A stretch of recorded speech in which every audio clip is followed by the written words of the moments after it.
May nanalo na, yan ang sabi ng DOTR kaugnay ng pagsasap pribado ng operasyon ng Ninoy Aquino International Airport.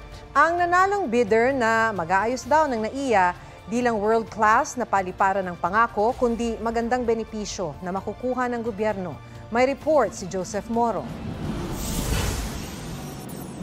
Ang Ninoy Aquino International Airport o NAIA ilang beses na naglanding sa listahan ng mga worst airports sa mundo. Paano ba naman nandyan ang brownout? Walang maupuan. Sobrang habang pila sa immigration at traffic. Kaya wish ng ilang biyahero makakita ng pagbabago sa isa sa busiest airport sa Pilipinas. Sa flow ng drop-off dito, sa facility.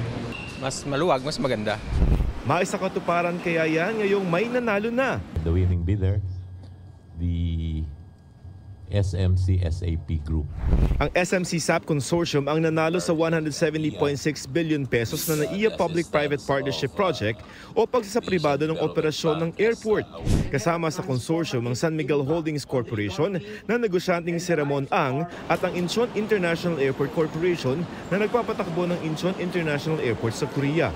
Ang San Miguel din ang nagpapatakbo ng Katiklan Airport sa Boracay at nagde-develop ng airport sa Bulacan. Ayon sa DOTR, sa apat na nagbid sa proyekto sa NAIA, ang SMC SAP Consortium ang may pinakamalaking offer na magbibigay daw ng 82.16% ng kita sa gobyerno.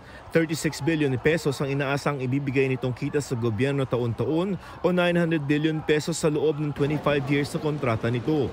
Bukod pa ito sa 30 billion pesos na one-time payments sa pag-takeover sa airport at 2 billion pesos taon-taon. Ang proposal ng SMC SAP Consortium ay hindi lamang daw para gawing world-class at may pagmamalaki ang NAIA, kundi tiyak hindi makakakuha ng benepisyo ang gobyerno. Sabi pa ng DOTR, asahan ng mas maraming parking, mas maikling waiting time sa check-in, immigration at security, at mga mauupuan sa pre-departure gate. Ayon sa Department of Transportation, maaaring simulan na ang pagsapribado ng NAIA sa loob ng 3 hanggang 6 na buwan. Pagtitiyak pa ng ahensya, wala naman daw mawawala ng trabaho sa mga empleyado nito ngayon. Pero tuto lang ilang grupo ng mga manggagawa sa MIA lalo't dapat sinama raw sila sa mandatory consultation. So ito po ay maliwanag na itinago sa amin. It's part of the deal, no? Lahat dapat may trabaho. Sabi naman ng Manila International Airport Authority o MIA, di magtataas ang passenger terminal fee kundi mga navigation fee lamang at rentals. Joseph Morong nagbabalita para sa GMA Integrated News. Mga kapuso, alamin ang State of the Nation. Mag-subscribe sa GMA Integrated News sa YouTube.